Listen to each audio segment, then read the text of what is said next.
Hello साथियों, आज हम सीसीएस कंडक्ट रूल पे चर्चा करेंगे। ये मैराथन वीडियो होने वाली है और बहुत बड़ा रूल ये नहीं है, तो हम जल्दी इसको एंड करेंगे। इससे पहले मैंने कंडक्ट रूल से पहले मैंने leave rules, GFR, office procedure, CCS CCA rule और एलटीसी रूल्स, ये 5 वीडियोस मैं ऑलरेडी बना चुका हूँ जो आप प्लेलिस्ट में देख सकते हैं। और आज हम सीसीएस कंडक्ट रूल्स पे चर्चा करेंगे जो कि बहुत इम्पोर्टेंट होने वाला है। इसमें से आप 5 से 7 क्वेश्चंस एक्सपेक्ट कर सकते हैं जो आएंगे बिल्कुल। और एक चीज़ और मैं बता देता हूँ, आने वाले टाइम में हम सीसीएस पेंशन रूल्स, एफआरएसआर यानी फंडामेंटल रूल सप्लीमेंट्री रूल्स, और जो हमारा आरटीआई है और ट्रैवलिंग अलाउंस रूल्स, ये 4 रूल्स हम और करने वाले हैं, जिसमें से सबसे इम्पोर्टेंट होने वाला है एफआरएसआर और pension rules. CCS conduct rules बहुत इम्पोर्टेंट है, 5 से 7 क्वेश्चंस हम एक्सपेक्ट कर सकते हैं। और लेट्स स्टार्ट द वीडियो। ये वीडियो है सीसीएस कंडक्ट रूल्स 1964 पर, और मैं ऑफिशियल पीडीएफ से ही पढ़ा रहा हूँ ताकि किसी भी तरह की कोई भी रूल हमसे छूटे ना और 100% हम मार्क्स को हिट कर पाएँ, राइट। ये जो सीसीएस कंडक्ट रूल है, नाम से ही साफ है कि गवर्नमेंट सर्वेंट का कैसा कंडक्ट होना चाहिए, राइट। कि जैसे कि क्या किस टाइप से उसका बिहेवियर होना चाहिए, क्या वो पॉलिटिक्स में पार्टिसिपेट कर सकता है, और जैसे देख सकते हैं स्ट्राइक्स और डेमोन्स्ट्रेशन में जा सकता है या नहीं, सेक्सुअल हरेसमेंट को लेकर इसमें चीज़ें होंगी, राइट। और प्रेस और मीडिया के साथ कैसा रिलेशन होना चाहिए, गवर्नमेंट के अगेंस्ट कैसे बोल सकता है या नहीं, गिफ्ट्स डॉरी वगैरह लेना, राइट, प्राइवेट ट्रेड कर सकता है या नहीं, राइट। ये भी बहुत इम्पोर्टेंट है। कोई आपको ऑनर के लिए बुला रहा है, आपको विशेष अतिथि के रूप में, वो जा सकता है या नहीं, इन्वेस्टमेंट्स, लैंडिंग एंड बोरोइंग कर सकता है या नहीं, प्रॉपर्टी वगैरह के बारे में है, राइट। इस टाइप की चीज़ें इसमें हैं हमारे पास। और one by one let's start without any further delay. पहले रूल में बेसिक डिटेल्स हैं जो कि बहुत इम्पोर्टेंट नहीं है। नेक्स्ट दिया हुआ है कि किन पे अप्लाई नहीं होगा। यहाँ दिया हुआ है कि जो रेलवे वाले बंदे हैं उन पे अप्लाई नहीं होगा, राइट।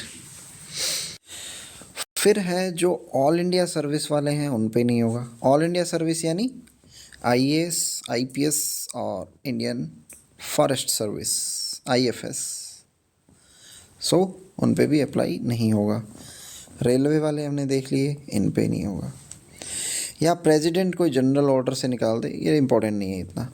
रेलवे पे नहीं होगा, और ऑल इंडिया सर्विसेज यानी आईएएस, आईपीएस, आईएफएस, इन पे। नेक्स्ट है कुछ definitions. Government means central government, this is simple. Government servant का क्या मतलब है? गवर्नमेंट सर्वेंट का यहाँ मतलब है person appointed by government to any civil service, right. Civil service तो इम्पोर्टेंट है, यानी सिविल, नॉट डिफेंस। बट इसमें डिफेंस के कौन से बंदे शामिल हैं? जो सिविलियंस हैं, civilian in a defence service, right. यानी मान लेते हैं मिनिस्ट्री ऑफ डिफेंस है, मिनिस्ट्री ऑफ डिफेंस है जैसे कि, तो उनका सेक्रेटेरियल स्टाफ होगा, वहाँ पे भी एलडीसी, यूडीसी वगैरह होंगे, तो वो भी इसमें शामिल होंगे, राइट। यहाँ पे क्वेश्चन अराइज होता है कि क्या अगर कोई गवर्नमेंट सर्वेंट किसी पर्टिकुलर काम से किसी कंपनी में लगाया गया है, किसी कॉरपोरेशन में या किसी लोकल अथॉरिटी में लगाया गया है, मान लो किसी कंपनी में भेज दिया उसको, प्राइवेट कंपनी में या किसी कॉरपोरेशन में, तो क्या उसको गवर्नमेंट सर्वेंट माना जाएगा? क्या उस पे ये कंडक्ट रूल लागू होंगे? बिल्कुल लागू होंगे। ये यहाँ लिखा हुआ है, be deemed to be a government servant, यानी उसको गवर्नमेंट सर्वेंट ही माना जाएगा। फिर क्वेश्चन आता है, अगर वो इन सब में अपॉइंटेड है किसी कंपनी में और उसकी सैलरी जो है वो कंसोलिडेटेड फंड ऑफ इंडिया से नहीं आ रही है, तो भी उसको गवर्नमेंट सर्वेंट माना जाएगा, राइट? भले ही यहाँ से ना आ रही हो, कोई इशू नहीं है, बट फिर भी वो प्राइमरली तो गवर्नमेंट सर्वेंट है ना। बाद में उसको भले ही किसी कंपनी में लगाया गया हो, भले ही उसकी सैलरी यहाँ से ना आ रही हो, बट प्राइमरली अपॉइंट वो गवर्नमेंट। ऐसा कुछ ऑडिटर्स के केस में हो सकता है। ऑडिटर्स को कॉरपोरेशंस के भी ऑडिट करने होते हैं कई बार, या कहीं भी किसी भी सिलसिले में गवर्नमेंट सर्वेंट्स को किन्हीं कंपनियों में जाना पड़ता है, राइट? तो भी वो गवर्नमेंट सर्वेंट माने जाएंगे। Okay, fine. फिर हम फैमिली की डेफिनेशन देख लेते हैं। बहुत इंपॉर्टेंट नहीं है, पर हम एक बार थोड़ी सी इसमें कंफ्यूजिंग चीज़ें हैं वो देख लेते हैं कि इसमें जो गवर्नमेंट सर्वेंट है उसकी वाइफ और हस्बैंड तो होगा ही होगा, उसके बच्चे और स्टेप सन स्टेप डॉटर भी होंगे, राइट? बट कौन नहीं होगा? अगर वाइफ या हस्बैंड सेपरेटेड है, राइट, अलग हो गए, मान लो तलाक हो गया या वटेवर, डिवोर्स हो गया लेट्स से, और कोर्ट ने उसको डिक्लेयर किया फाइनली, राइट? सो उस केस में उनको मेंबर नहीं माना जाएगा, राइट? सो वाइफ और हस्बैंड अगर सेपरेटेड हैं, अलग हो गए हैं एक दूसरे से, सो वो फैमिली में नहीं आएंगे। सिंपल सी बात, राइट? और सन और डॉटर तो हैं ही, स्टेप सन स्टेप डॉटर भी हैं, और एनी अदर पर्सन, कोई ब्लड से जुड़ा हो तो उसमें मदर फादर भी आ जाते हैं, राइट? ब्लड से जुड़ा होना चाहिए या मैरिज से जुड़ा होना चाहिए, एनी अदर पर, यानी इसमें सारे ही आ गए, जो जो ब्लड से जुड़े हैं, जो जो मैरिज से जुड़े हैं, तो हमारा काम आसान हो गया, राइट?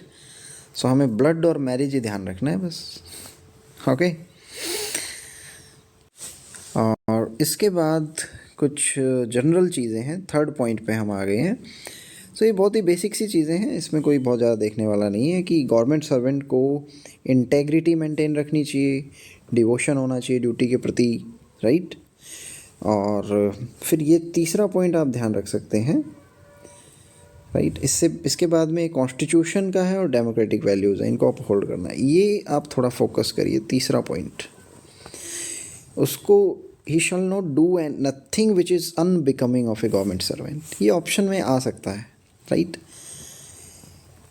कि कुछ ऐसा नहीं करना चाहिए जिससे वो गवर्नमेंट सर्वेंट ही ना रहे, कहीं पता चले कि जॉब दी है और वो खेती करने लग गया। सो ऐसा कुछ नहीं होना चाहिए, अनबिकमिंग, राइट? ये नहीं होना चाहिए। बाकी sovereignty, integrity, ethical, neutrality, merit, fairness, impartiality, transparency, accountability, responsiveness, courtesy, good behaviour, right, public interest, ये सब बेसिक बातें हैं, इन पे क्वेश्चन नहीं आएगा, राइट? आएगा भी तो आप अपने विवेक से कर सकते हैं, फाइन। उसके बाद एक अच्छा सा पॉइंट आता है कि उसको डिक्लेयर करना है private interest relating to his public duties, right? यानी मान लो उसको कोई पब्लिक ड्यूटी दी गई है और उसमें कोई उसका प्राइवेट इंटरेस्ट आ रहा है, खुद का कोई स्वार्थ आड़े आ रहा है, तो वो उसको बताना पड़ेगा, राइट? इसका उदाहरण हो सकता है, मान लो उसको एग्जामिनर बनाया गया है और उसका खुद का ही कोई रिलेटिव एग्ज़ाम देने आ रहा है, तो ये उसका प्राइवेट इंटरेस्ट है, तो यहाँ पे कॉन्फ्लिक्ट ऑफ इंटरेस्ट अराइज हो सकता है, राइट।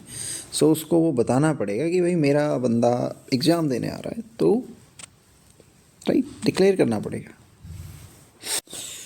उसके बाद कुछ चीज़ें हैं जैसे कि उसको दूसरों के बोझ, फाइनेंशियल ऑब्लिगेशन में नहीं आना है, किसी के भी मिसयूज़ नहीं करना है अपनी पोजीशन का, और अपने फैमिली और फ्रेंड्स और ख़ुद के बेनिफिट के लिए कोई भी डिसीजन नहीं लेना है, राइट।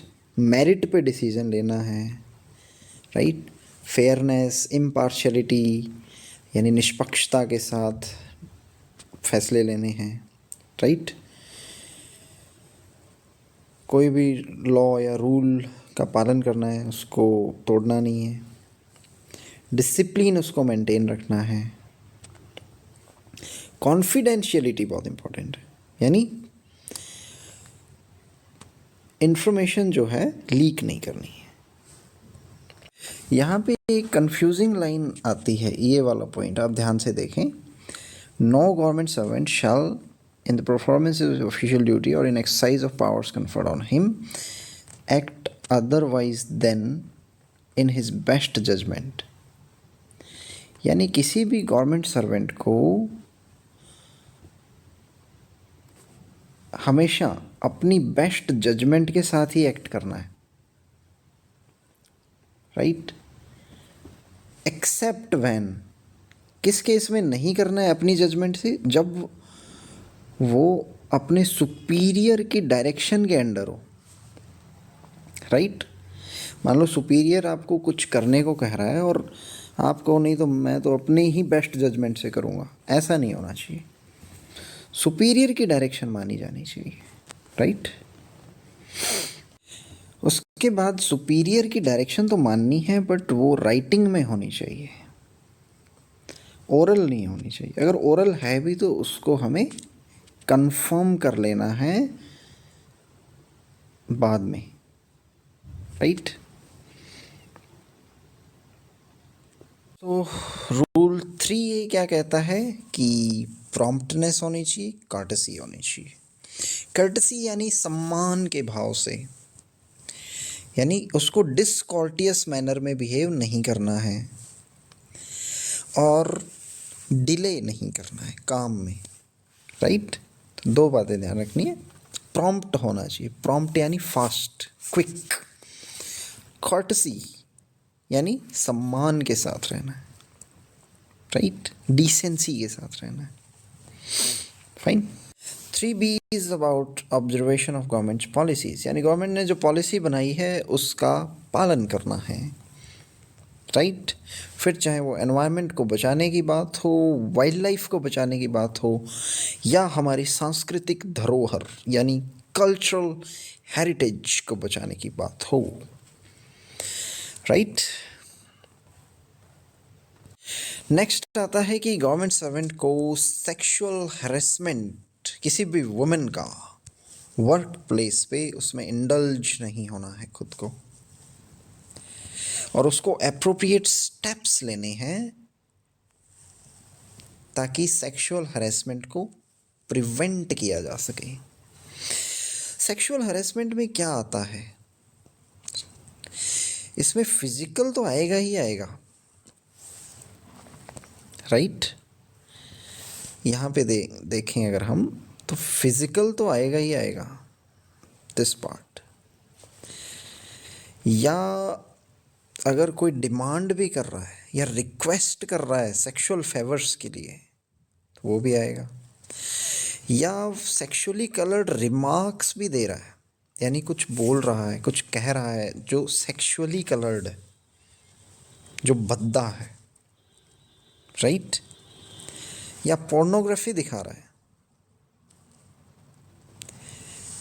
या कोई भी ऐसा unwelcome physical, verbal, non verbal conduct है जो सेक्सुअल नेचर का है, वो भी आएगा।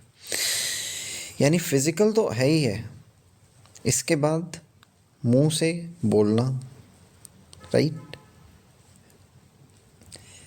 फेवर लेना, राइट, रिक्वेस्ट करना, यहाँ हो गया बोलना, सेक्सुअली कलर्ड रिमार्क्स, कुछ दिखाना, पोर्नोग्राफी, यहाँ पे कुछ भी ऐसा कंडक्ट, फिजिकल, वर्बल और नॉर्मल, कैसा भी हो सकता है, तो यानी सब कुछ आ गया इसमें. So this is the sexual harassment. उसके बाद एम्प्लॉयर अगर कुछ पर्टिकुलर एक्ट या बिहेवियर करता है तो उसको भी सेक्सुअल हरेसमेंट माना जाएगा. वो बिहेवियर कैसा है? अगर वो कह रहा है कि मैं तुम्हें प्रेफरेंशियल ट्रीटमेंट दूंगा जॉब में, एम्प्लॉयमेंट में, राइट, प्रॉमिस कर रहा है कि मैं तुम्हें जॉब दिलवाऊंगा, या कह रहा है कि मैं जॉब से निकाल दूंगा, यानी डेट्रीमेंटल ट्रीटमेंट, यानी डरा रहा है, राइट. ये भी सेम बात यहाँ लिखी हुई है, प्रेजेंट और फ्यूचर एम्प्लॉयमेंट स्टेटस, इसको लेकर धमका रहा है, इंटरफेरेंस कर रहा है, यानी बीच में आड़े आ रहा है उसके काम में, और इंटिमिडेटिंग और offensive hostile work environment create कर रहा है उसके लिए, यानी उसने माहौल ही ऐसा बना दिया है जिससे वुमेन डर के रहती है. ऑफेंसिव और हॉस्टाइल वर्क एनवायरनमेंट उसने बना दिया है, और ह्यूमिलिएटिंग ट्रीटमेंट कर रहा है उसके साथ टू अफेक्ट हर हेल्थ और सेफ्टी. यानी तो ऑप्शंस में ये चीज़ें आ सकती हैं, राइट, कि अगर उसने एनवायरनमेंट ऐसा बना दिया है, ऑफिस का माहौल माहौल ख़राब कर दिया है, तो क्या ये सेक्सुअल हरेसमेंट है? बिल्कुल है, राइट. अगर कोई प्रॉमिस कर रहा है कि मैं तुम्हें जॉब दूंगा या जॉब से निकाल दूंगा, तो ये वाली सारी चीज़ें भी सेक्सुअल हरेसमेंट है, राइट. तो ये चीज़ें हमें ध्यान रखनी है. नाइस. फिर यहाँ पे आती है वर्क प्लेस. वर्क प्लेस की क्या डेफिनेशन है? वर्क प्लेस में वही कोई department, organisation, undertaking, establishment, enterprise, institution, unit जो फाइनेंस्ड है, किसके द्वारा? सेंट्रल गवर्नमेंट के द्वारा. पूरी तरह से भी हो सकती है और सब्सटेंशियली भी हो सकती है, राइट. एस्टैब्लिश्ड, ओन्ड, कंट्रोल्ड और फाइनेंस, यानी एस्टैब्लिश किया है, ऑन करती है, कंट्रोल करती है और फाइनेंस, पैसा भी देती है. ऐसे डिपार्टमेंट, ऑर्गेनाइजेशन एट्सेट्रा को हम कहें. इसमें हॉस्पिटल्स और नर्सिंग होम्स भी आ जाते हैं, like AIIMS, medical colleges, right, nursing homes, fine. इसके अलावा sports institute, stadium, sports complex, gaming venue, right. ये सब वो चीज़ें हैं जहाँ गवर्नमेंट एम्प्लॉयज़ जाते रहते हैं, गेम्स होते हैं, इंटर डिपार्टमेंटल प्रतियोगिताएं होती है, गेम्स होते हैं. ऐसे डीडीए के स्पोर्ट्स कॉम्प्लेक्स हैं, वो भी गवर्नमेंट ओन्ड है, राइट. या ट्रांसपोर्टेशन, मान लो ऑफिस से घर जाने के लिए बस यूज़ होती है, या किसी काम के लिए भी गवर्नमेंट एम्प्लॉय को अगर बाहर भेजा जाता है गवर्नमेंट व्हीकल से या किसी भी व्हीकल से, तो ट्रांसपोर्टेशन भी वर्क प्लेस की डेफिनेशन में आएगा. ड्वेलिंग प्लेस और ए हाउस, ये भी वर्क प्लेस की डेफिनेशन में आएगा. अगर क्वार्टर्स वगैरह हैं किसी ऑफिस में, क्वार्टर्स, तो वो भी वर्क प्लेस की ही डेफिनेशन में आएंगे, राइट. सो ये सब चीज़ें हैं इसमें. सो सीसीएस कंडक्ट रूल के चौथे रूल में है कि कोई गवर्नमेंट सर्वेंट अपने रिलेटिव्स को एम्प्लॉयमेंट देने के बारे में,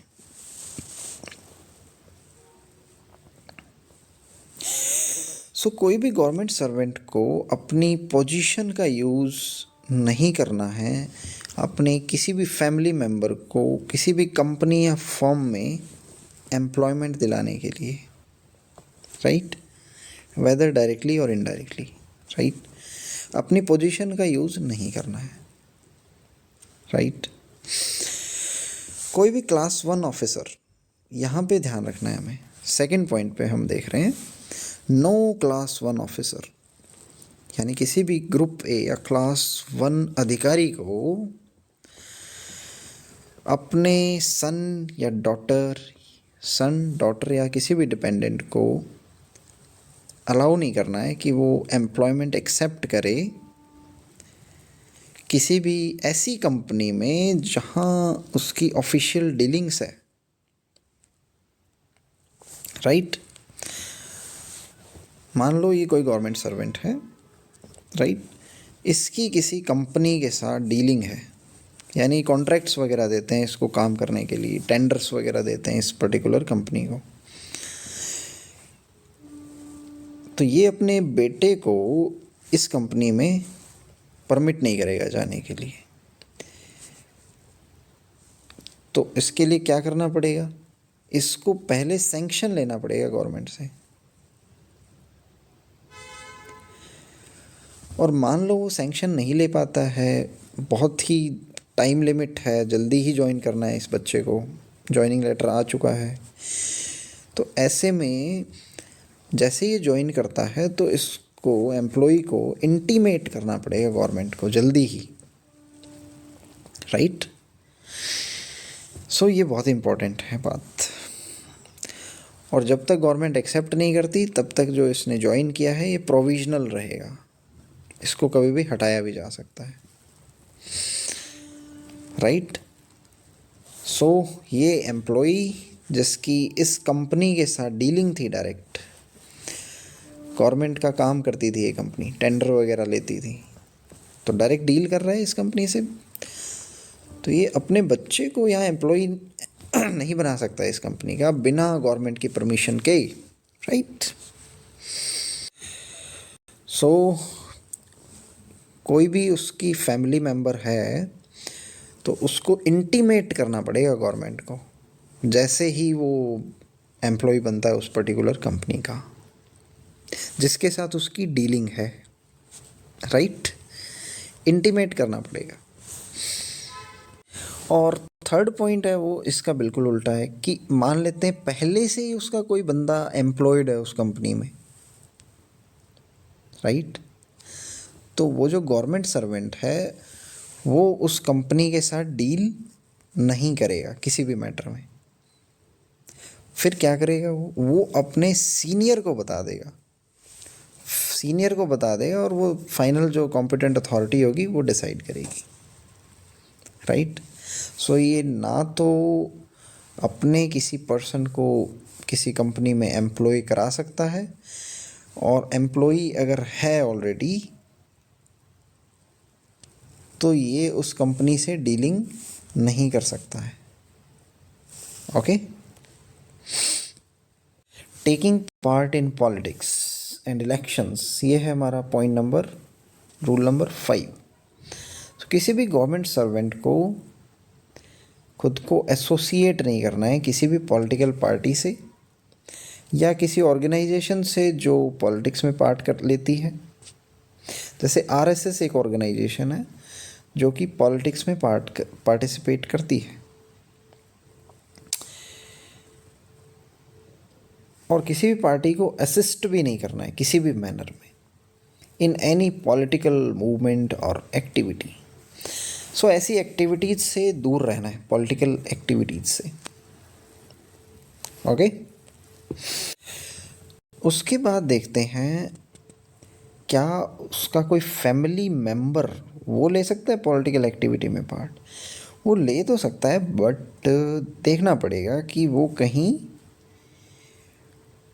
गवर्नमेंट के इंटरेस्ट के प्रति सबवर्जिव तो नहीं है, यानी कहीं उसका जो फैमिली मेम्बर है वो ऐसी पार्टी में या ऐसे मूवमेंट में तो इन्वॉल्व नहीं है कि जो बिल्कुल ही गवर्नमेंट को उखाड़ फेंकने की बात करते हैं, ये ध्यान रखना पड़ेगा। तो ये ड्यूटी है गवर्नमेंट सर्वेंट की कि वो अपने फैमिली मेम्बर का ध्यान रखें कि वो किसी भी ऐसी पॉलिटिकल एक्टिविटी में पार्टिसिपेट ना करें जो गवर्नमेंट के इंटरेस्ट्स को लेकर सबवर्जिव है, राइट। और वो अगर ऐसा करने से अनेबल है, अगर वो रोक नहीं पा रहा है, उसका कहा सुना मान नहीं रहे हैं कोई, अनेबल टू प्रिवेंट है, अगर वो रोक नहीं पा रहा है किसी को भी, उसके हाथ से बाहर है उसके घर वाले, तो ऐसे केस में उसको रिपोर्ट करना पड़ेगा गवर्नमेंट को, रिपोर्ट करके बता दे भी मैं ऐसा नहीं रोक पा रहा हूँ, नहीं रोक पा रहा हूँ ऐसी मूवमेंट और एक्टिविटी से जो सबवर्जिव है, सबवर्जिव यानी नुकसानदायक। सो गवर्नमेंट के लिए सबवर्जिव कोई भी एक्टिविटी हो उसमें पार्टिसिपेट नहीं कर। इन जनरल पॉलिटिकल पार्टिसिपेशन हो सकती है उसके फैमिली मेम्बर्स की, but subversive to the interests of government नहीं होनी चाहिए, गवर्नमेंट के हितों को नुकसान करने वाली नहीं होनी चाहिए। सो ये ध्यान रखना है हमें कि वो खुद तो पॉलिटिकल एक्टिविटीज़ में पार्टिसिपेट बिल्कुल नहीं कर सकता, उसके फैमिली मेम्बर उन एक्टिविटीज़ में नहीं कर सकते जो सबवर्जिव है, राइट। सो नेक्स्ट पॉइंट आता है कैनवस। कैनवस करना यानी किसी भी पॉलिटिकल पार्टी का को बढ़ावा देना, उसको प्रमोट करना, राइट। कैनवसिंग भी नहीं कर सकता है ये, और अपना इन्फ्लुएंस भी यूज़ नहीं कर सकता है किसी भी इलेक्शन में, राइट। कहीं बीजेपी का झंडा लेके खड़ा हो जाए या कांग्रेस का लेके, किसी भी पार्टी का कैनवसिंग नहीं करनी है, यानी वोट नहीं मांगने। कैनवसिंग ऐसा होता है जा जा के वोट मांगना किसी के लिए या सपोर्ट मांगना, उसको कहते हैं कैनवसिंग करना, राइट। ओके, सो दो तीन चीज़ें हैं यहाँ पे। राइट टू वोट उसके पास है, वोट डाल सकता है, वो उसको इंडिकेट नहीं करना है कि उसने किसको वोट डाला, राइट। कहीं वो दिखाने लग जाए किसी भी तरीके से कि मैंने इस पार्टी को वोट डाला है, ऐसा नहीं करना है। या उसकी इलेक्शन ड्यूटी लग गई है कंडक्ट ऑफ इलेक्शन में, तो वो ठीक है, कर सकता है, कोई इशू नहीं है। अब क्वेश्चन आता है कि क्या वो अपनी गाड़ी के ऊपर या अपने घर के ऊपर कोई सिंबल लगा सकता है, किसी पार्टी का झंडा टांग लिया जैसे कि, तो ये अलाउड नहीं है, ओके। सो छठा रूल है एसोसिएशंस। सो ऐसी एसोसिएशन को ज्वाइन नहीं करना है जो देश की एकता और अखंडता के विरुद्ध है, सॉवरेनिटी और इंटेग्रिटी, यानी देश को तोड़ने का काम करने वाली ऑर्गेनाइजेशंस के साथ एसोसिएट नहीं करना है। फिर पॉइंट आता है 7, स्ट्राइक्स, डेमोन्स्ट्रेशन। सो उसको, एक तो है डेमोन्स्ट्रेशन, एक है स्ट्राइक।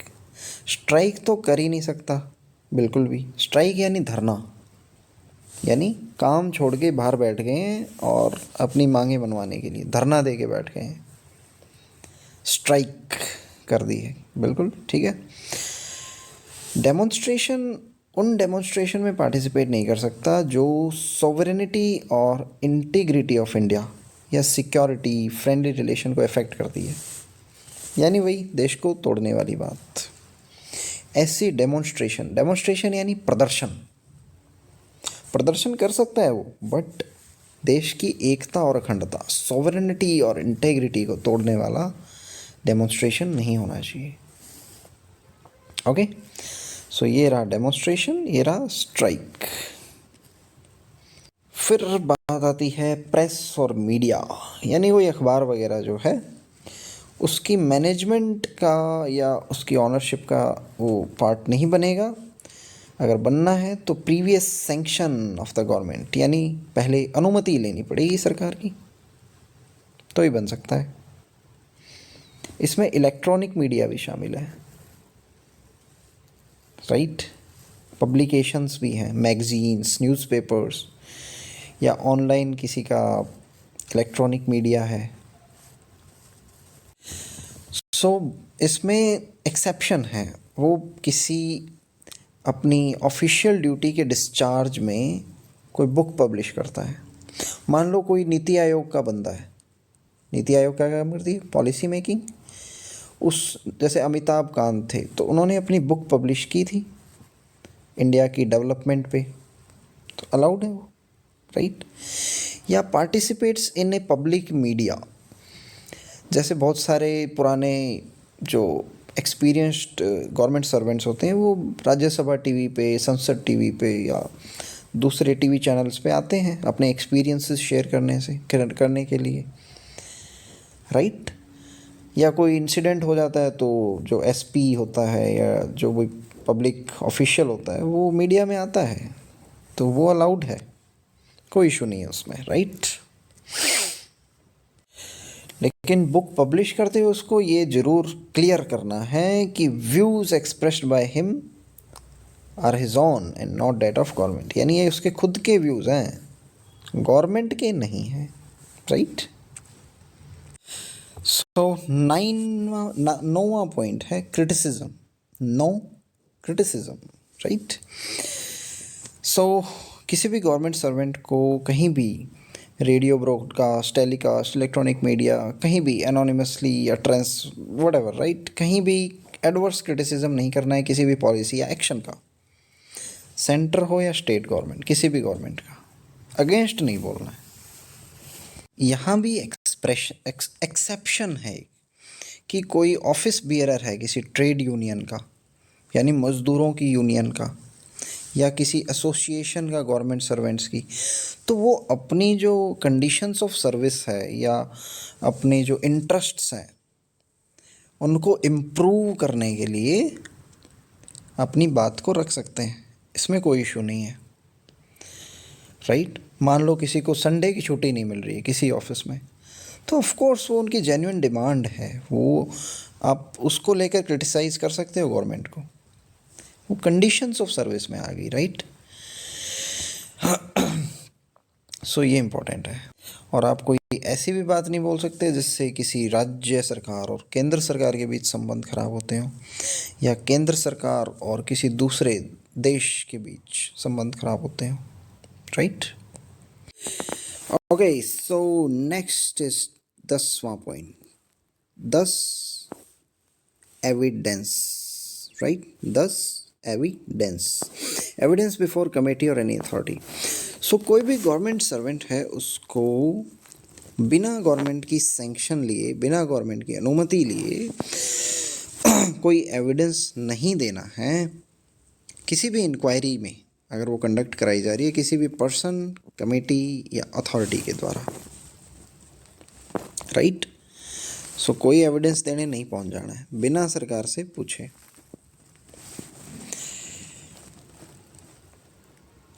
और मान लो सरकार ने अनुमति दे भी दी तो वहाँ सरकार को क्रिटिसाइज़ नहीं करने लगे जाना है, क्रिटिसाइज़ नहीं करना है सरकार की पॉलिसी या एक्शन को, राइट। यहाँ भी एक्सेप्शन है, अगर सरकार ने ही कोई अथॉरिटी अपॉइंट की है वहाँ आप एविडेंस देने जा सकते हैं। कोई जुडिशियल इंक्वायरी है, यानी कोर्ट अगर इंक्वायरी कर रही है वहाँ आप जा सकते हैं। कोई डिपार्टमेंटल इंक्वायरी है, यानी किसी एम्प्लॉई के अगेंस्ट ही डिपार्टमेंट वालों ने इंक्वायरी चला रखी है सीसीए रूल के तहत, इस पे भी हम स्टडी कर चुके हैं, राइट। वहाँ भी आप एविडेंस देने जा सकते हैं, यानी जुडिशियल इंक्वायरी, डिपार्टमेंटल इंक्वायरी और गवर्नमेंट ने ही कोई कमेटी या अथॉरिटी अपॉइंट की है, वहाँ आप बिल्कुल एविडेंस देने जा सकते हैं। फिर ऑफिशियल इन्फॉर्मेशन की कम्युनिकेशन, यानी दूसरों को बताना, एक इस पे क्या रूल है कि उसको कम्युनिकेट कर सकता है वो अंडर आरटीआई एक्ट 2005, कोई इशू नहीं है, बट वो कोई ऐसी इन्फॉर्मेशन नहीं दे सकता है जो कि कैसी हो, क्लासिफाइड इन्फॉर्मेशन को नहीं दे सकता है, या वो अथोराइज्ड ही नहीं है वो इन्फॉर्मेशन देने के लिए तो भी नहीं दे सकता है, क्लासिफाइड हो तो नहीं दे सकता है, राइट। फिर देखते हैं सब्सक्रिप्शंस, यानी कि कोई भी गवर्नमेंट सर्वेंट को किसी भी तरह के फंड्स रेज नहीं करने हैं बिना सरकार की अनुमति लिए, ना ही खुद को एसोसिएट करना है। मान लो कोई चंदा इकट्ठा करने निकल गए किसी काम के लिए, राइट, तो ये सब चीज़ें नहीं करनी है, कोई भी फंड रेजिंग आपको नहीं करनी है, पैसा इकट्ठा नहीं करना है पब्लिक से, ऐसे काम में नहीं इन्वॉल्व होना है, इसे कहते हैं सब्सक्रिप्शंस। फिर 13 रूल नंबर है गिफ्ट्स। गिफ्ट तेरा, राइट, तेरा गिफ्ट। सो किसी भी गवर्नमेंट सर्वेंट को एक्सेप्ट नहीं करना है, ना ही उसकी फैमिली को और ना ही किसी और पर्सन को उसके बिहाफ पे कोई गिफ्ट नहीं लेना है। सिंपल सी बात है। और उस गिफ्ट में क्या क्या इन्वॉल्व होगा? ट्रांसपोर्टेशन, कोई बोले कि मैं तुम्हें छोड़ दूंगा, पिक कर लूँगा डेली, ये भी पैसा इन्वॉल्व है ना इसमें। लॉजिंग यानी रहने की व्यवस्था कर देना, ऐसा भी नहीं लेना है। हाँ, आप अपने नियर रिलेटिव से ले सकते हो और आपका कोई पर्सनल फ्रेंड हो उससे ले सकते हो, ये दो चीज़ ध्यान रखनी है। कोई आपका नियर रिलेटिव हो कोई इशू नहीं है, पर्सनल फ्रेंड हो कोई इशू नहीं है।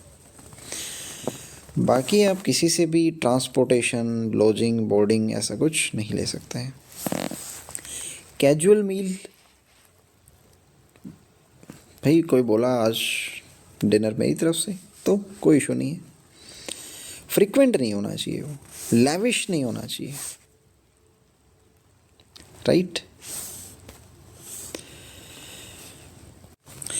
उसके बाद गिफ्ट में ही फर्दर देखते हैं, अगर कोई शादी है, वेडिंग, एनिवर्सरी, जहाँ पे गिफ्ट देना एक नेसेसिटी है, तो वहाँ पे उसको अगर इन अमाउंट से ज़्यादा का होता है तो गवर्नमेंट को रिपोर्ट करना पड़ेगा, उसे बताना पड़ेगा सरकार को।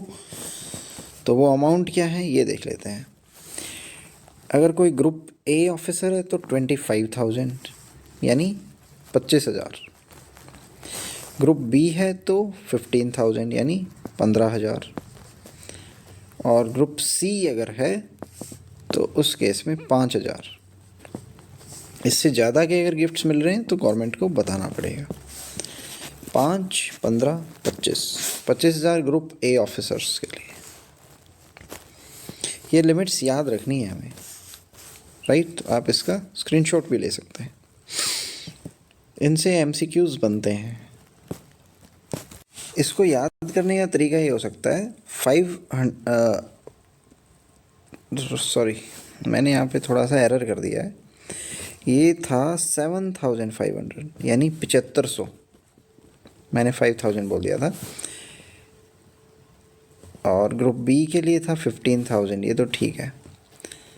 और ये हो गया 25,000 ग्रुप ए के लिए।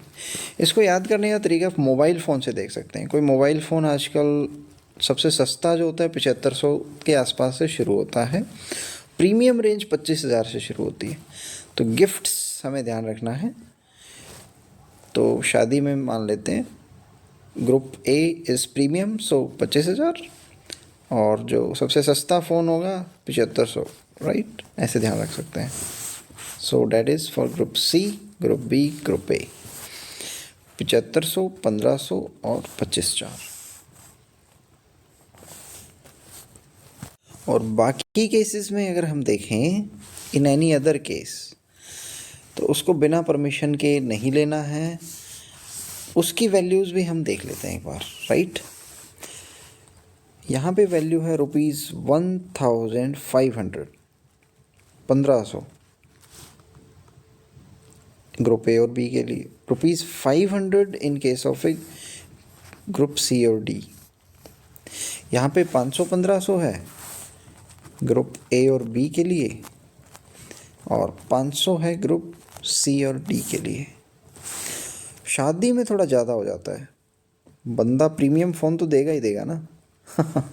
25,000 फॉर ग्रुप ए, 15,000 का फ़ोन ग्रुप बी को, और 7500 का ग्रुप सी को। ये तो शादियों में हो गया।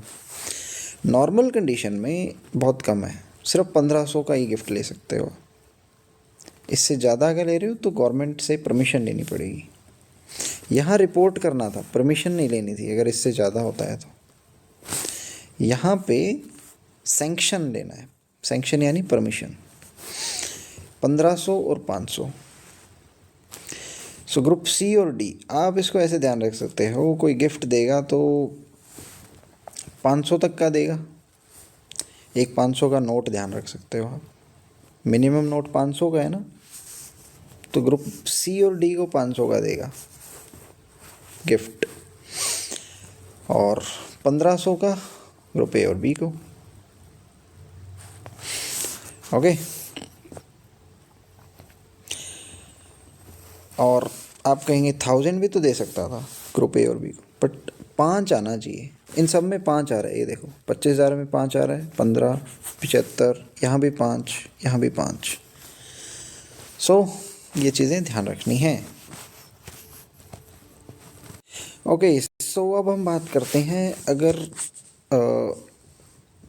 कोई गवर्नमेंट सर्वेंट इंडियन डेलीगेशन का पार्ट है, यानी इंडियन डेलीगेशन यानी कहीं बाहर जा रहे हैं फॉरेन कंट्री में, तो वो जो गिफ्ट्स ले सकता है, बट उसकी लिमिट जो है वो है ₹1000, यानी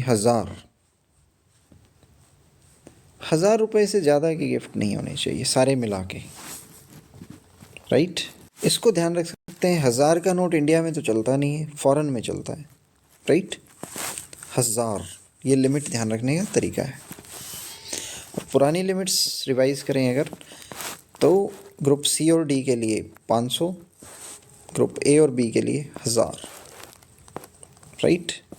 और शादी में 25,000, 15,000 और 7500।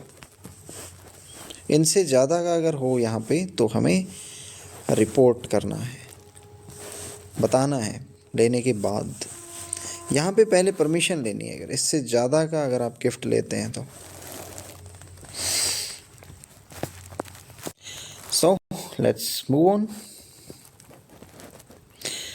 नेक्स्ट हमारा आ जाता है डॉरी यानी दहेज। ये तो बिल्कुल भी अलाउड नहीं है, राइट। इसमें कुछ देखने वाला नहीं है। रूल नंबर आप थोड़ा देख सकते हैं, 13A। 13 में था 13 गिफ्ट, 13A में है डॉरी।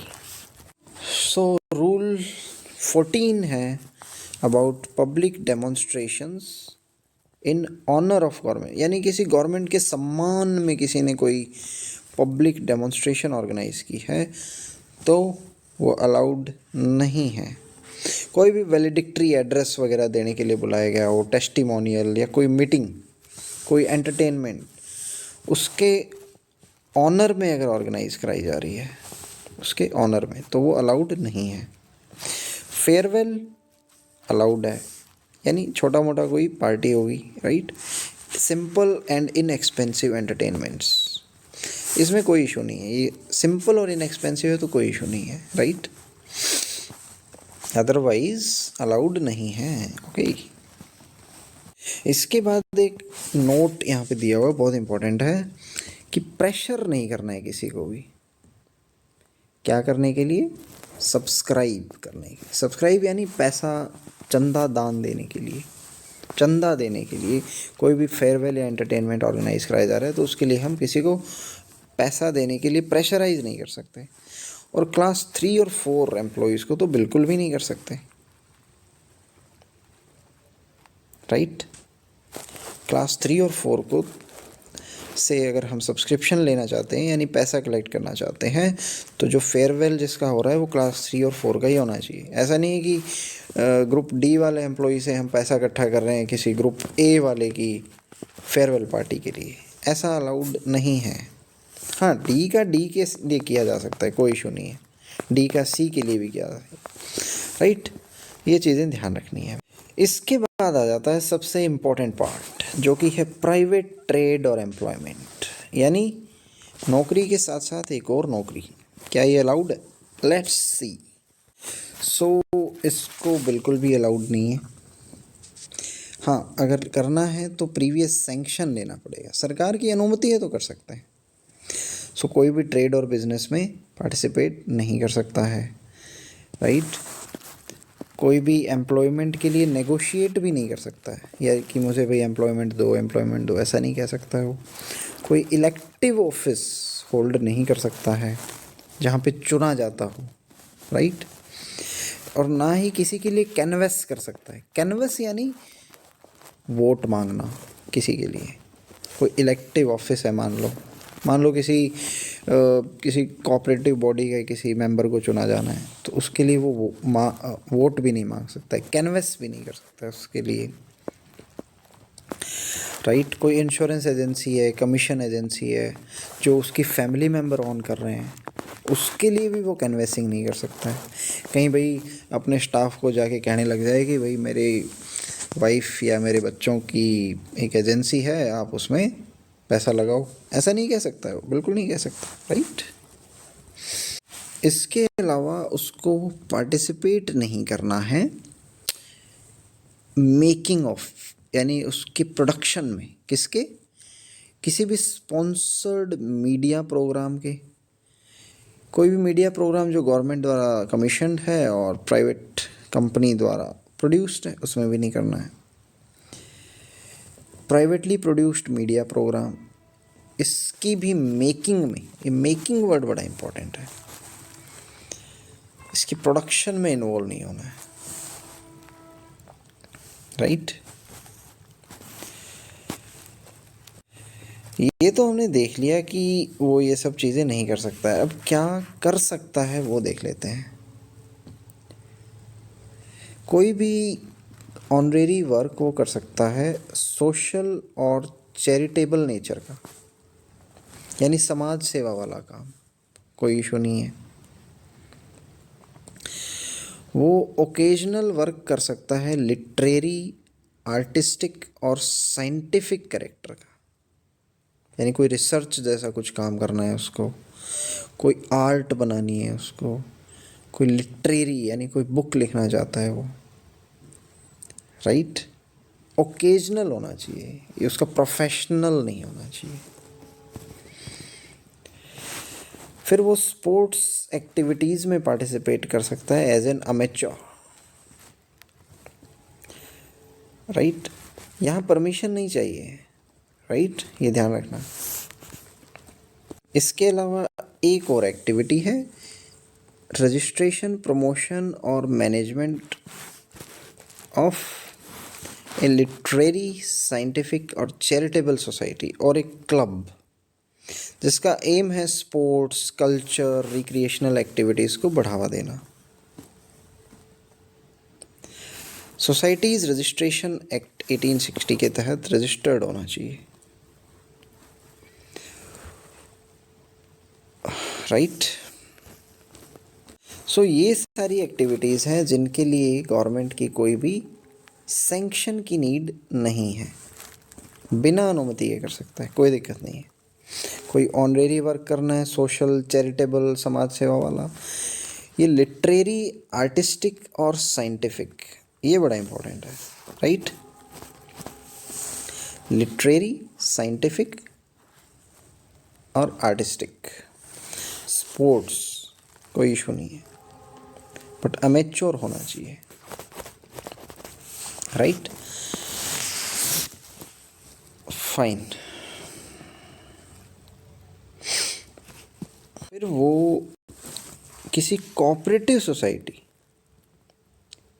इसके रजिस्ट्रेशन में, प्रमोशन में और मैनेजमेंट में पार्टिसिपेट कर सकता है, जो कि गवर्नमेंट सर्वेंट के बेनिफिट के लिए बनी है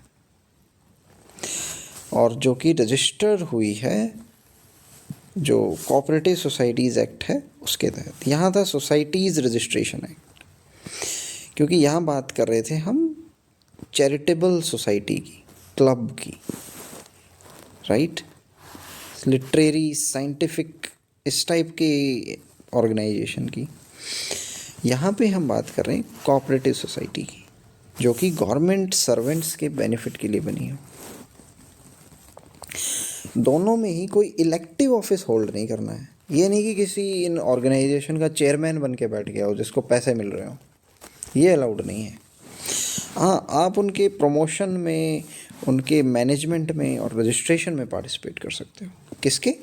cooperative society, under cooperative societies act, और कोई भी लिटरेरी, साइंटिफिक और चैरिटेबल सोसाइटी हो या क्लब हो, उसमें कर सकते हैं। सो ये literary, scientific, charitable, artistic, sports, ये वर्ड आ जाए मतलब अलाउड है, सिंपल, राइट।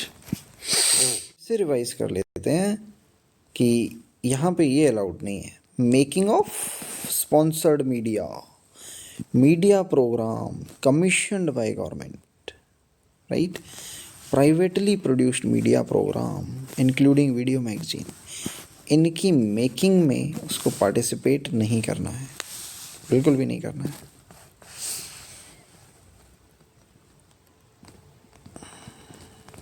हाँ, यहाँ एक एक्सेप्शन है कि अगर वो अपनी ऑफिशियल कैपेसिटी में ऐसा कर रहा है, यानी मान लेते हैं कोई दूरदर्शन में काम करता है तो वो तो मेकिंग करेगा ही ना, वहाँ अलाउड है, राइट।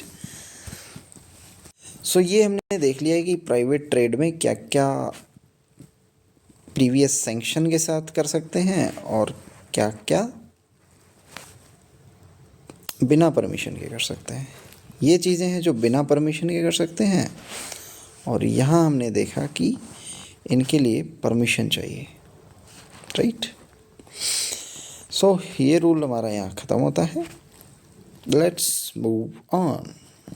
इसके बाद एक इम्पॉर्टेंट पॉइंट आता है कि कोई भी जो गवर्नमेंट सर्वेंट है उसको कोई भी फीस एक्सेप्ट नहीं करनी है अगर उसने कोई काम किया है किसी प्राइवेट या पब्लिक बॉडी के लिए, यानी वो चाहे प्राइवेट हो या सरकारी हो या कोई प्राइवेट पर्सन के लिए किया हो, कोई भी फीस एक्सेप्ट नहीं करनी है।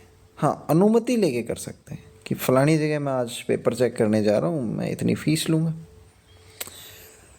राइट। सो ये हो गई फ़ीस की बात, ये अलाउड नहीं है। फिर हम देखते हैं सबलेटिंग, यानी आपको कोई क्वार्टर मिला है, उसमें आप नहीं रह रहे, आप बाहर से किसी बंदे को ला रहे हो, वो उससे किराया ले रहे हो, इसे कहते हैं सबलेटिंग।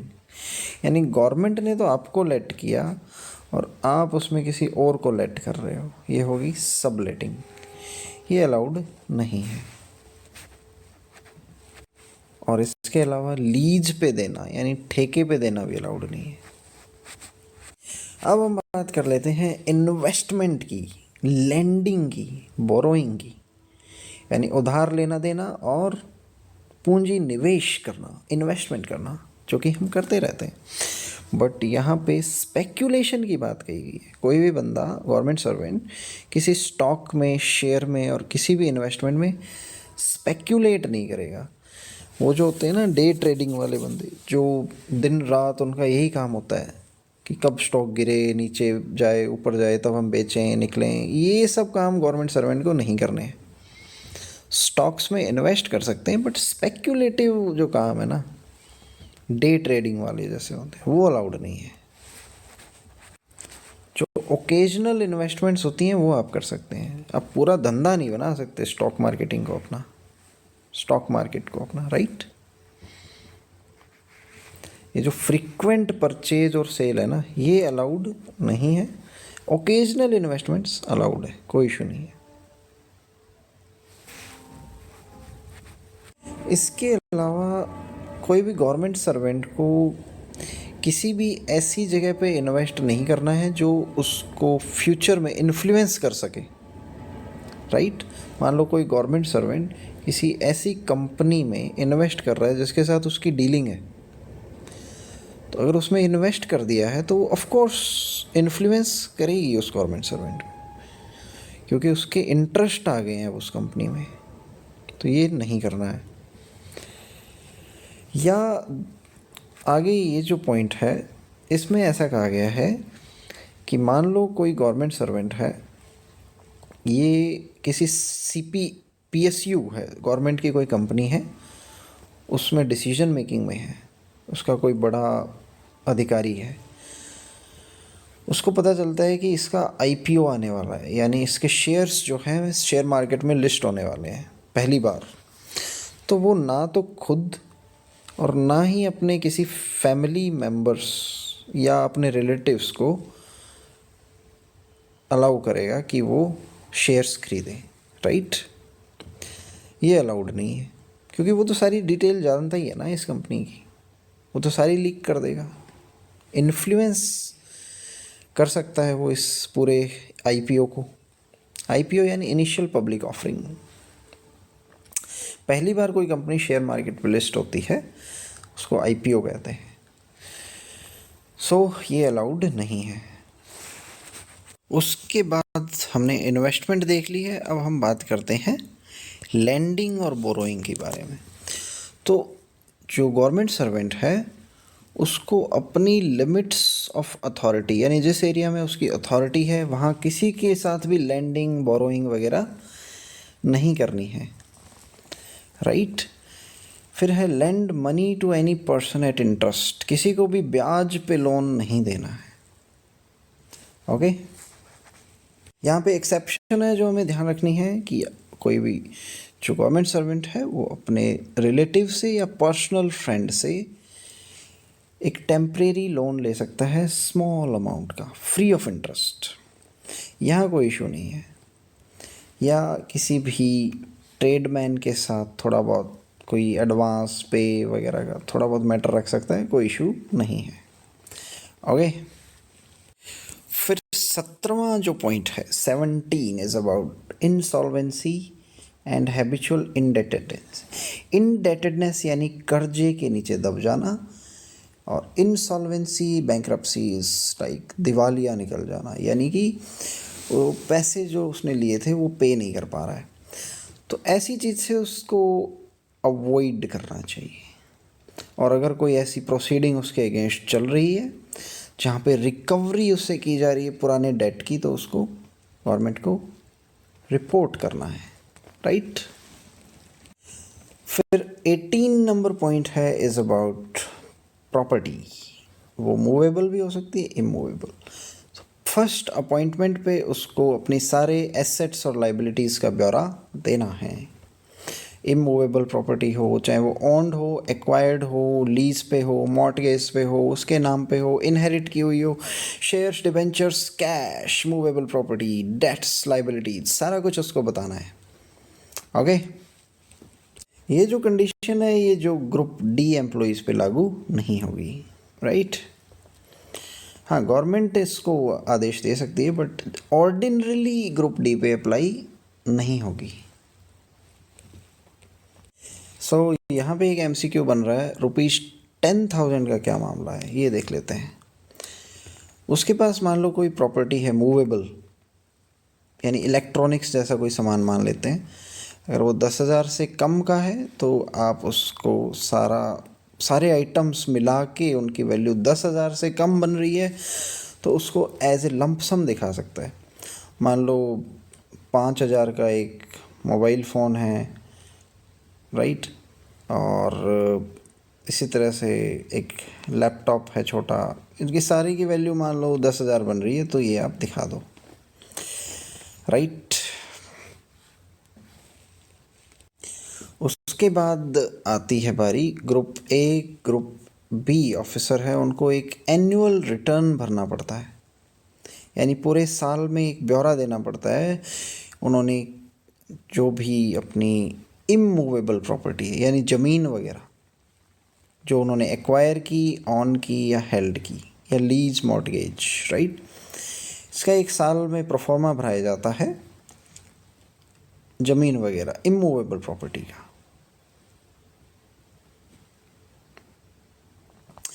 फिर है कि कोई भी गवर्नमेंट सर्वेंट को अगर कोई property lease, mortgage, purchase, sale, gift में लेनी है तो वो बिना गवर्नमेंट को बताए नहीं कर सकता है, राइट। सो यहाँ पे दो चीज़ आती है, एक तो है previous knowledge of the prescribed authority, एक आती है प्रीवियस सैंक्शन। सैंक्शन यानी अनुमति, प्रीवियस नॉलेज यानी इंटीमेशन। यानी अगर कोई प्रॉपर्टी खरीदना चाह रहा है बंदा तो वो इंटीमेट कर सकता है, नॉलेज में ला सकता है उसकी। अनुमति कब लेनी पड़ेगी, यानी ये सैंक्शन लेना ज़रूरी है, सैंक्शन ऑर्डर एक निकलवाना पड़ेगा तब जाके वो ले पाएगा। अगर वो किसी ऐसे पर्सन से प्रॉपर्टी ले रहा है जो उसके साथ ऑफिशियल डीलिंग में है, मान लो किसी कंपनी का कोई मालिक है, उससे वो टेंडर वगैरह का काम करता है, तो डीलिंग है ऑफिशियल, उससे अगर कोई ले रहा है तो गवर्नमेंट से पहले अनुमति लेनी पड़ेगी, सैंक्शन लेना पड़ेगा। और ऐसे ही किसी बंदे से ले रहा है तो सिर्फ इंटीमेट कर दो, that is enough, right? Okay, so next point है immovable property, sorry movable property, यानी कोई इलेक्ट्रॉनिक आइटम्स वगैरह मान सकते हैं हम, या कोई फर्नीचर का सामान है, राइट? ऐसा सामान सो अगर उस पूरी मूवेबल प्रॉपर्टी की वैल्यू उसकी 2 मंथ के बेसिक पे से ज़्यादा है तो उसको गवर्नमेंट को रिपोर्ट करना पड़ेगा, राइट? सो ये 2 मंथ्स बेसिक पे बहुत इंपॉर्टेंट है। और अगर ऐसे पर्सन से ले रहा है जिसकी उसके साथ ऑफिशियल डीलिंग है तो पहले की तरह उसको सैंक्शन लेना पड़ेगा, अनुमति लेनी पड़ेगी, यहाँ सिर्फ रिपोर्ट करना पड़ रहा है। सो ये एमसीक्यू बनने की संभावना पूरी पूरी है। 2 मंथ्स बेसिक पे, यानी किसी की बेसिक पे लेट से डबल होगी, फॉर एग्जांपल 44,900 है, अगर वो 90,000 का सामान ले रहा है यानी बेसिक पे का दुगना 90K, तो उसको गवर्नमेंट को रिपोर्ट करना पड़ेगा, राइट? 2 मंथ्स बेसिक पे, दिस इज वेरी इंपॉर्टेंट। फिर सब रूल 5 है, इसमें है कि गवर्नमेंट एग्जेम्प्ट कर सकती है ग्रुप सी और डी वालों को, राइट? फिर एक बहुत ही इंपॉर्टेंट आता है कि मूवेबल प्रॉपर्टी किसको हम कहेंगे। कुछ एक तो हम सोच पा रहे हैं जैसे कि कार या व्हीकल, राइट? और क्या सोच पा रहे हैं? घर में कोई इलेक्ट्रॉनिक्स का सामान है जैसे कि टीवी या रेफ्रिजरेटर वगैरह, ये तो जनरल हो गए, इसमें कोई इशू नहीं है। अब आता है जहाँ फंस सकते हैं, वो पॉइंट है ये। ज्वेलरी भी सिंपल है, कोई दिक्कत। इंश्योरेंस पॉलिसीज जिसका एनुअल प्रीमियम उसकी 2 मंथ की बेसिक से ज़्यादा है, 2 मंथ की बेसिक ध्यान रखना है। लोन्स भी इसके अंदर आ जाता है, right? Motor car, motorcycle, horse इसके अंदर आ जाता है, कोई भी कन्वेंस का मोड हो। बाकी रेडियो, टीवी, रेफ्रिजरेटर ये सब तो आई गई। सो इंश्योरेंस पॉलिसीज़ और लोन्स वगैरह ये इंपॉर्टेंट है, ये भी मूवेबल प्रॉपर्टी है। कोई ये मत सोच लेना कि लोन वगैरह है वो मूवेबल इसलिए क्योंकि ये जो इंश्योरेंस पॉलिसीज़ वगैरह हैं ये मूव कर सकती हैं किसी की तरफ भी, जैसे इसको पॉलिसी का प्रीमियम बढ़ाया जा सकता है, घटाया जा सकता है, इसको बंद करवाया जा सकता है, तो मतलब चेंजेबल है, मूवेबल है, राइट? ऐसे ध्यान रख सकते हैं हम इसको। Okay, so next is prescribed authority का क्या मतलब है। अगर ग्रुप ए ऑफिसर है तो प्रिस्क्राइब्ड अथॉरिटी होगी गवर्नमेंट, द गवर्नमेंट, राइट? और कोई ग्रुप बी ऑफिसर है उस केस में होगा हेड ऑफ डिपार्टमेंट। और अगर ग्रुप सी और डी है उस केस में head of office. So head of department बड़ा होता है, उसके नीचे होता है हेड ऑफ ऑफिस, क्योंकि डिपार्टमेंट अपने आप में बड़ा हो गया ना। ऑफिस तो छोटे मोटे हो सकते हैं, एक डिपार्टमेंट के अंदर बहुत सारे ऑफिसेज हो सकते हैं छोटे छोटे ग्राउंड लेवल पे। सो हेड ऑफ ऑफिस होगा ग्रुप सी और डी के केस में, हेड ऑफ डिपार्टमेंट होगा ग्रुप बी के केस में, और गवर्नमेंट होगी ग्रुप ए के केस में। लिखा है ना, the government in the case of government servant holding any group A post. Okay, यहाँ पे एक बहुत ही इम्पोर्टेंट चीज़ है, हम बात करें प्रिस्क्राइब्ड अथॉरिटी की, तो मान लो कोई बंदा फॉरेन सर्विस या डेपुटेशन पे है। फॉरेन सर्विस का मतलब यहाँ बाहर दूसरे देश वाला नहीं है, फॉरेन सर्विस यानी अपने काडर या अपने डिपार्टमेंट से बाहर किसी और मिनिस्ट्री में जाना। तो मान लेते हैं कोई बंदा मिनिस्ट्री ऑफ हेल्थ से जाता है ministry of let's say education में डेपुटेशन पे, डेपुटेशन यानी फॉरेन सर्विस, तो उस केस में प्रिस्क्राइब्ड अथॉरिटी कौन होगी? मिनिस्ट्री ऑफ हेल्थ, क्योंकि ये इसकी पेरेंट काडर है, पेरेंट मिनिस्ट्री है। सो ये होगी प्रिस्क्राइब्ड अथॉरिटी। फिर रूल 18A है, ये भी प्रॉपर्टी के रिगार्डिंग है बट फॉरेनर्स के साथ है, आउटसाइड इंडिया। तो ये सारी चीज़ें भी एक्वायर, मॉर्टगेज, लीज, डिस्पोज, ये सब करना अलाउड नहीं है। Not so important, move on. इसके बाद एक बहुत ही कंफ्यूजिंग रूल आता है, rule 19, vindication of acts and characters of a government servant. Vindication होता है, आपने मान लो कोई बुरा काम कर दिया, गलत काम कर दिया, तो उसको आप धोने की कोशिश करना। विंडिकेशन यानी बरी करना, अगर लीगल भाषा में कहा, माफ़ करना, या खुद का, आपके ऊपर कोई भी लांछन लग गया हो, आपकी बहुत बुराई की गई हो, तो विंडिकेट कर देना यानी उसको उस क्रिटिसिज्म से मुक्त कर देना, राइट, माफ़ कर देना, या यूँ कहो कि जो जो उसके खिलाफ बुरा कहा गया था उसको वापस ले लेना। This is called vindication of facts. So let's see कि क्या कहते हैं। कोई भी गवर्नमेंट सर्वेंट जो है वो, उसने मान लो कोई पब्लिक एक्ट किया, ऑफिशियल एक्ट किया, कोई काम ऐसा कर दिया जिसके कारण उस पर बहुत पब्लिक ने क्रिटिसाइज़ करना शुरू कर दिया, अटैक करना शुरू कर दिया, डिफेम करना शुरू कर दिया उसके कैरेक्टर को। उसने ऐसा कोई कांड कर दिया लेट से, या काम कर दिया, ऑफिशियल एक्ट। तो उससे मुक्ति लेने के लिए, उससे विंडिकेट कराने के लिए खुद को, वो कोर्ट में नहीं जा सकता और प्रेस में नहीं जा सकता, यहाँ नहीं जा सकता वो, राइट, बिना गवर्नमेंट से पूछे। हाँ, गवर्नमेंट से अनुमति लेनी पड़ेगी, और 3 महीने के अंदर अंदर अनुमति नहीं मिलती है, विद इन 3 मंथ्स, तो मान लिया जाएगा कि अनुमति मिल गई है। सो ये विंडिकेशन वर्ड अपने आप में समझना इम्पॉर्टेंट है। आप पहले तो कोई कांड करते हो गलत, फिर उससे मुक्ति चाहते हो, तो उसको विंडिकेशन कहते हैं।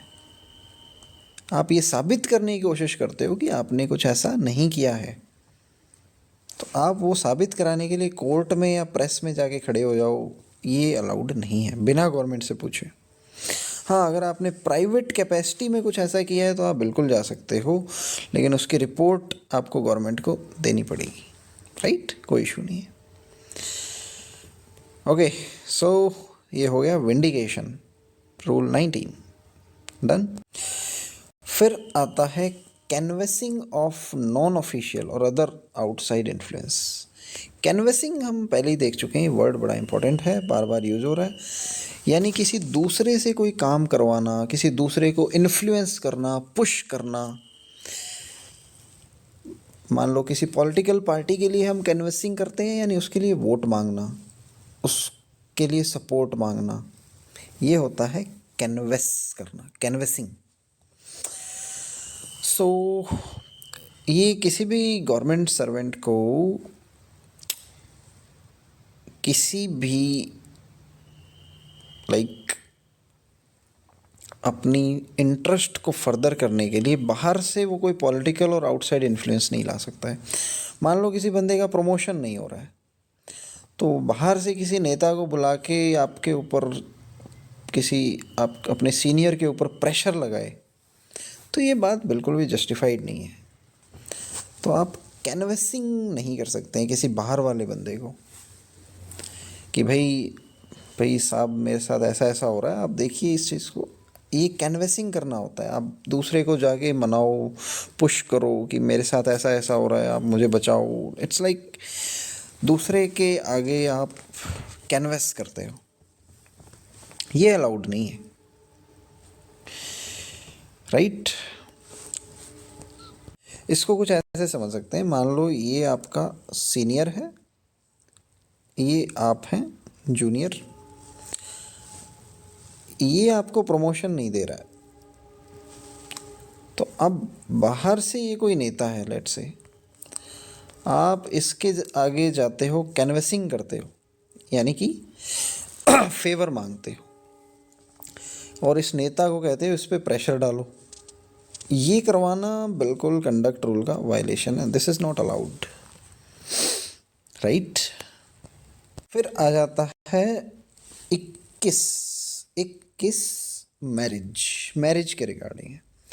तो कोई भी गवर्नमेंट सर्वेंट जो है उसको किसी ऐसे पर्सन से शादी नहीं कर सकती है, करनी है जिसकी कोई स्पाउज है ऑलरेडी, राइट। ना ही गवर्नमेंट सर्वेंट को किसी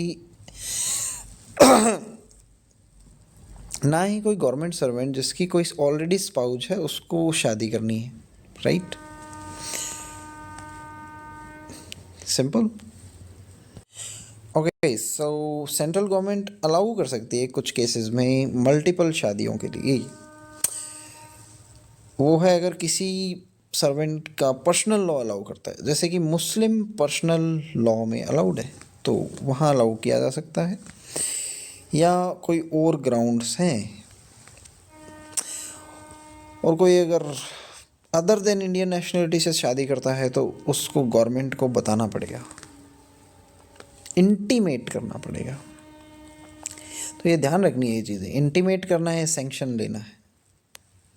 तो हम अब बहुत ही पास आ गए हैं इस वीडियो के एंड के। Consumption of intoxicating drinks and drugs, दारू दूरू पीने के बारे में है ये रूल। बाई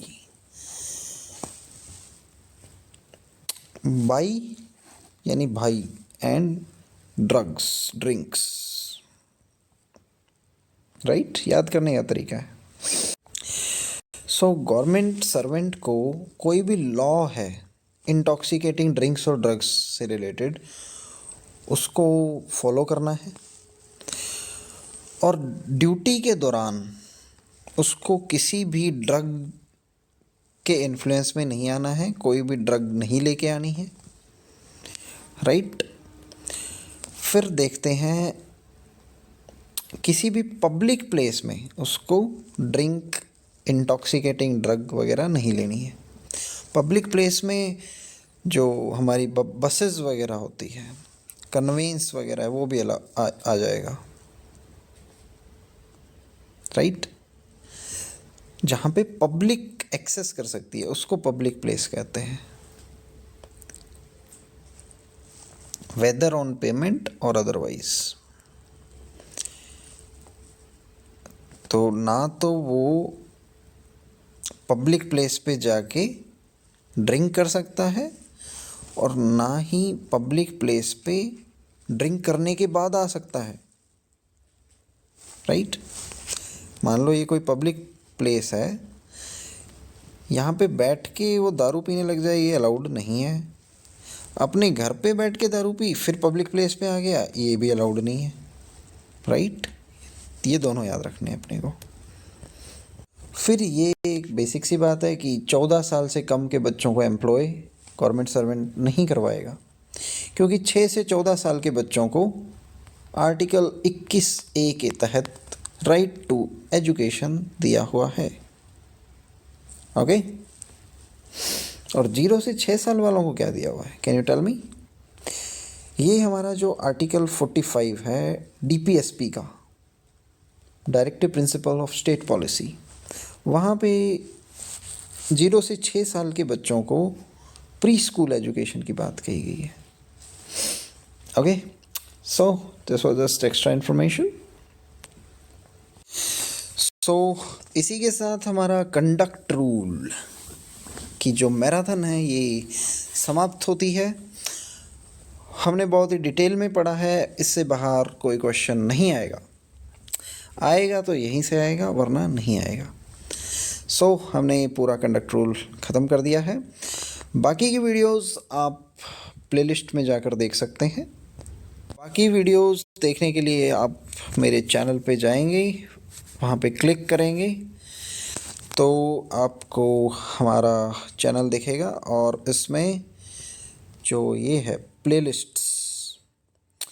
प्लेलिस्ट में जाके आपको जो बाकी वीडियोस हैं, जैसे कि मैंने इसमें ऑलरेडी डाली हुई हैं, Q&A भी डाले हुए हैं और रूल्स मैराथन भी डाली हुई है। इसमें आप देख सकते हैं CCS लीव रूल्स मैंने डाली है, CCS CCA रूल मैंने अपलोड की है जिसके तहत पेनल्टी लगती है, GFR रूल्स, ऑफिस प्रोसीजर और LTC रूल्स। सो हमने कंडक्ट रूल भी इसमें ऐड कर दिया है। इसके बाद जो है मैं FRSR पे, CCS पेंशन रूल पे, RTI पे,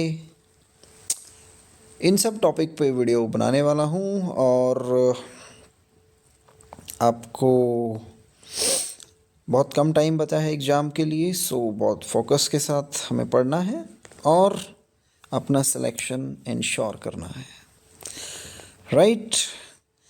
so let's wrap up this session and best wishes for your exam.